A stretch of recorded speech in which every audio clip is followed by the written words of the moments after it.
Only a handful of people knew their locations. Nobody but special agents and captive terrorists could get inside these secret objects. A vast network enveloping the Middle East, North Africa, and Eastern Europe. The CIA's secret prisons. When I was president of Lithuania, the director of the State Security Department asked me for permission to build such prisons. Journalists revealed the US government department's secret network after locating the prisons and identifying the airplanes that transported suspected terrorists. They also discovered that European officials helped create the clandestine operation. According to official records, the plane landed in Warsaw, but in fact it landed here at Shimane. The row over the secret prisons has divided Europe and triggered a political crisis in several countries. One of the options open to us is to bury our heads in the sand, in the belief that nobody can see our behinds. Oh yes, they can. How did the system work? Who was taken to those secret prisons and questioned? Which Eastern European partners helped the US intelligence agency? How was it possible to keep information about the covert prisons under the carpet for such a long time?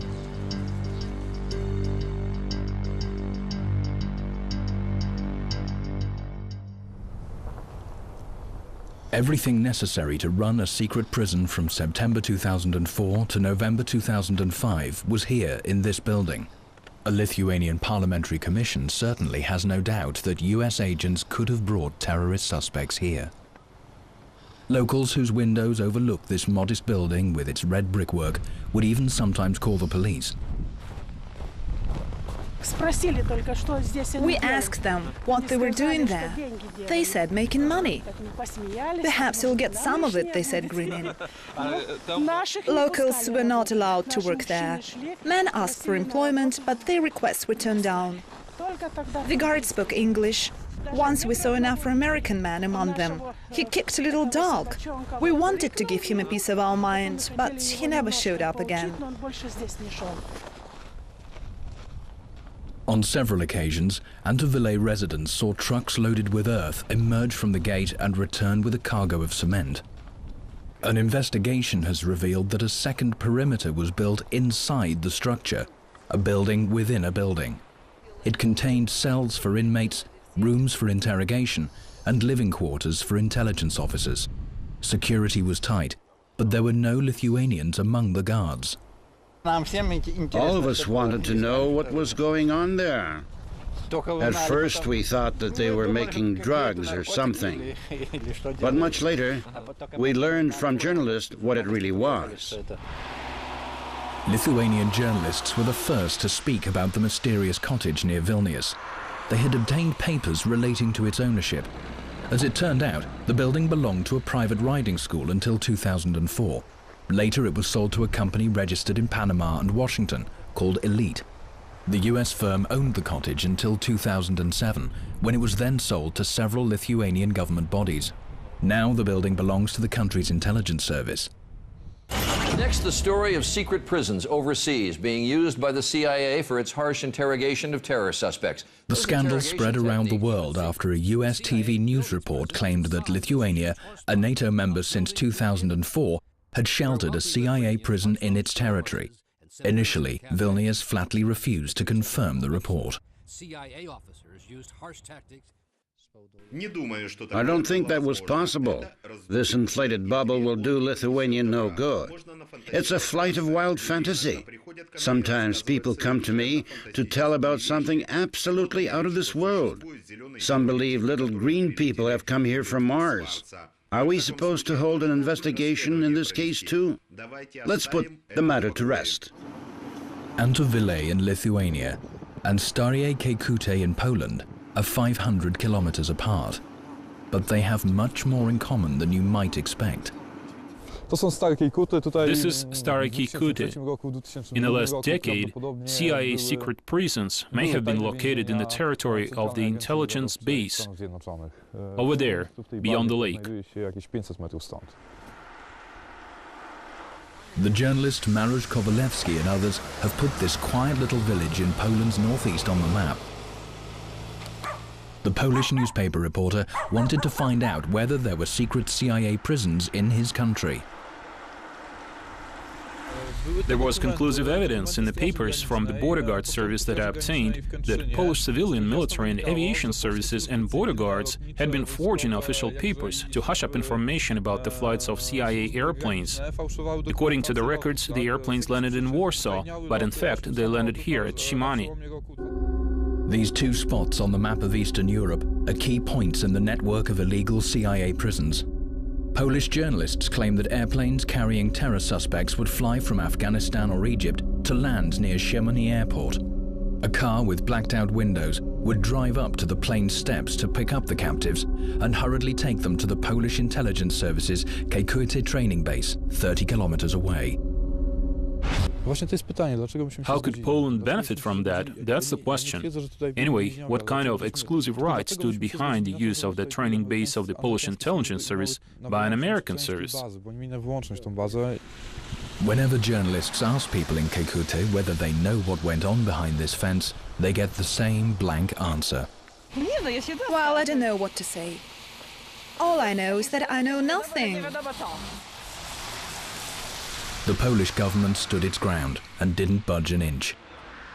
Warsaw denied all charges that it had allowed the US intelligence service to run illegal prisons on Polish territory. Well, look, I've got absolutely nothing to say even to our journalists, let alone to those who have come from abroad. By contrast, there were no attempts in Lithuania to extinguish the row.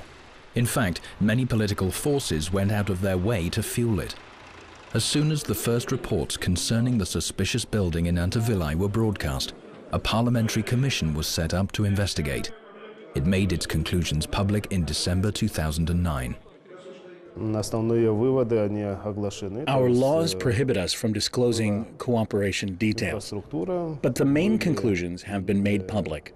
There was an infrastructure. People came and went. There were opportunities for uncontrolled trafficking of something or somebody. The political leadership wasn't informed about what was going on in Lithuanian territory. Lithuania's former president, Rolandas Paksas, believes the republic's top leaders must have known of the existence of the secret installations in Lithuania and of the suspicious-looking airplanes landing at Vilnius airport. Paksas lost his presidential post in 2004 after impeachment. He has no doubt he was forced out because of his relentless opposition to illegal CIA prisons being deployed in the country. When I was president, the director of the State Security Department asked me to give permission for the construction of such prisons. Naturally, I said no. I testified before the Parliamentary Commission on the matter. The process that began after my refusal was largely the result of that decision. The man named by the ex-president is Mieczysław Rinkus. In 2004, he was head of the Lithuanian State Security Department. When the row over Antyvili began to gain momentum, he was assigned to the diplomatic mission in Georgia, supposedly to get him out of the way. The Commission must answer all questions. It has the authority. I'll tell the Commission about what I know. If there were no Commission, I would have answered your questions. The chief Italian counterintelligence officer, Niccolo Polari, had virtually the same expression on his face during a court hearing on the abduction of Abu Omar in February 2003. At the time, the Egyptian was serving as an imam in the Milan Mosque. As I walked towards the Milan Mosque, I noticed a white van and a red Fiat 127 standing by the roadside. A blue-eyed blonde man looking very much like an American got out of the car and approached me. He said he was from the police. He asked me to produce my papers. The man was speaking in Italian. The Milan Mosque imam was bundled into the car and taken to the US-Italian Aviano air base. From there, he was flown to Egypt, where he was charged with having contacts within Al-Qaeda. He was questioned for hours. Abu Omar said later that he had been tortured during his interrogation. However, American agents failed to prove any connection between the imam and extremists. Abu Omar was handed over to the Egyptians, but was only set free in 2007 at the height of the row over his abduction. The Abu Omar case was the first to lead to the trial of more than 20 CIA agents. This came about largely because of the imam's insistence and the publicity the case had received in the Italian press. Italy's judiciary found the agents guilty. But by that time, all the Americans involved in the illegal abduction of the Egyptian had left Europe. Only one officer from the Italian Special Services was imprisoned, and the head of the Foreign Intelligence Service, Niccolo Polari, resigned. If General Polari had the opportunity to speak up, he'd say he was not involved in the case. General Polari issued a written statement saying he was against the abduction of Abu Omar. Regrettably, those documents are still a state secret. But when they are made public, it will become clear that Italy was against such actions. Abu Omar's case only came to light as a result of sloppiness from US agents. They left behind several telltale traces during his abduction. Journalists and the judiciary obtained printouts of telephone calls, including those to CIA headquarters, as well as hotel receipts and other items. Human rights campaigners say scores of people shared Abu Omar's experience. More often than not, US special agents were able to steer clear of the public eye. Special flights took terror suspects to Afghanistan, North Africa, and Eastern Europe. Now that new facts of that secret cooperation have emerged, the governments of Poland, Lithuania, and Romania have found themselves in the focus of high-profile political rows. The prisons affair has cost some their political careers. Others have lost their lives.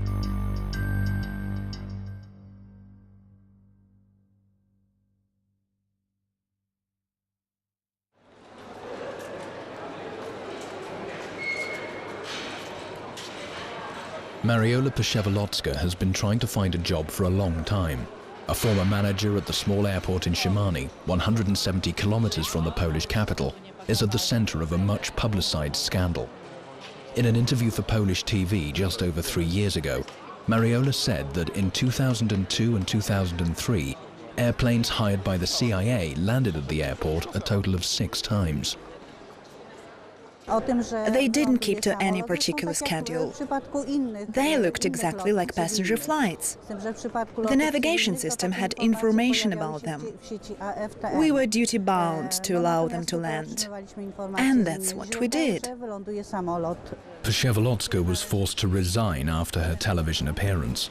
But the Polish government simply ignored her scandalous revelations.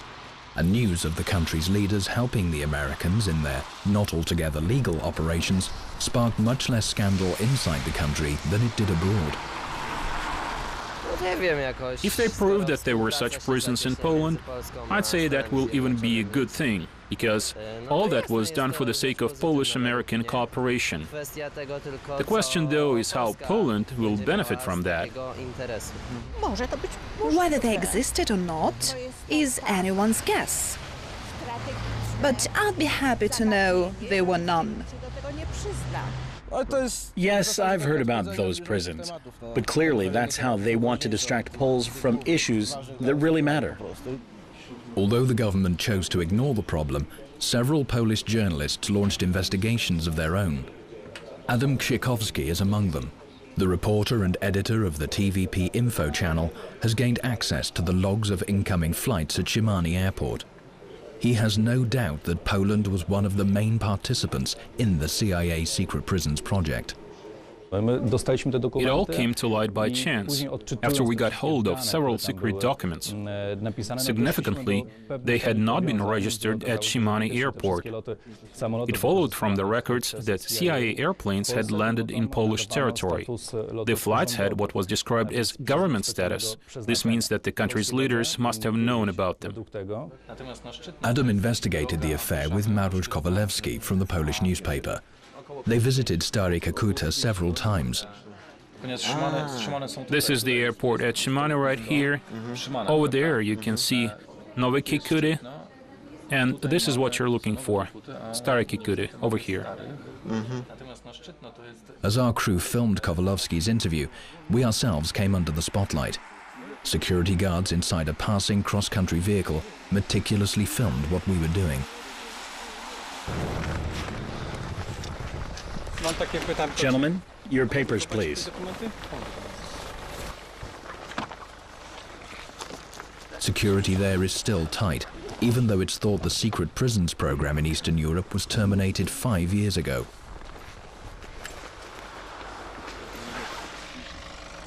Marusz is certain that without the revelations by Przewalotska, all evidence pointing to Poland's underground cooperation with the United States would still be nothing but circumstantial.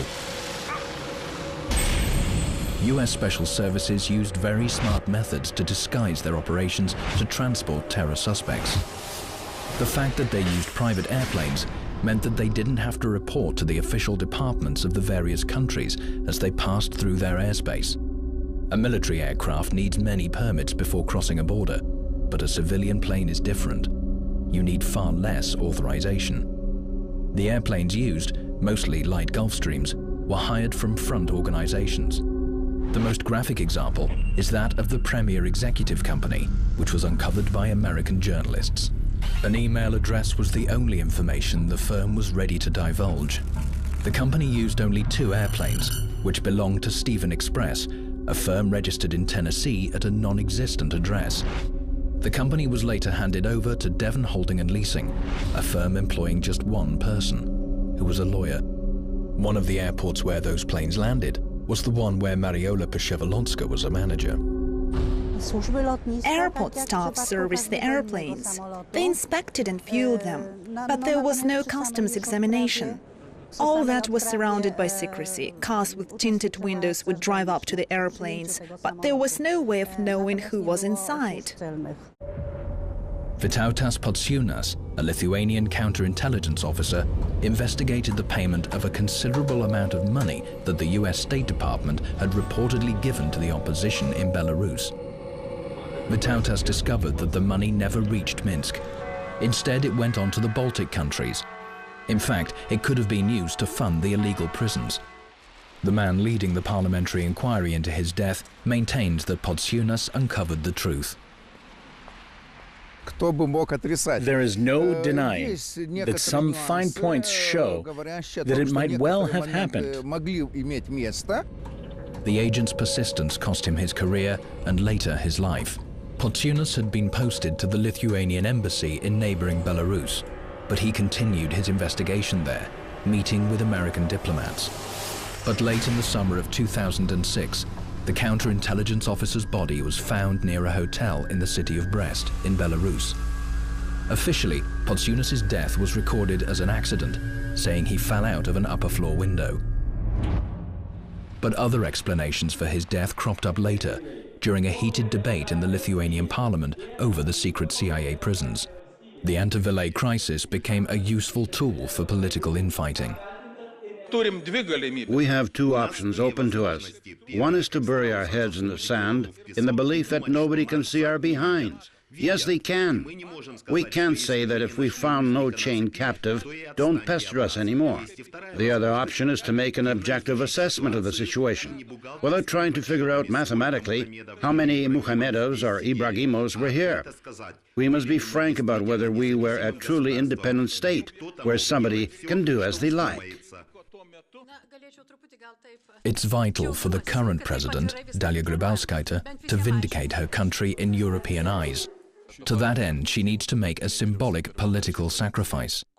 Grybauskaite is demanding the return from the embassy in Georgia of Mieczysław Laurinkus, the ex-head of the State Security Department who was thought to be in charge of the construction of the Antivillay prison.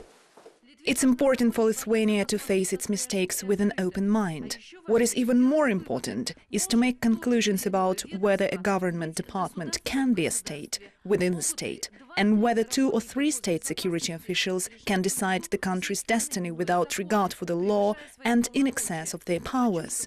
I want to have answers to those questions. The Lithuanian journalist and political scientist Artūras Račas feels that the United States, the #1 country in NATO, deployed its secret prisons in Eastern Europe for more than just tactical reasons.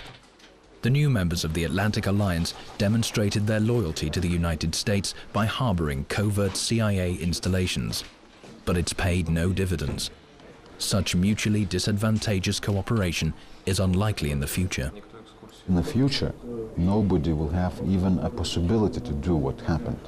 I mean that nobody will have enough power to order other state institutions not to obey the law. Nobody will have the power to do some really very important decisions without knowledge of the parliament and of the president.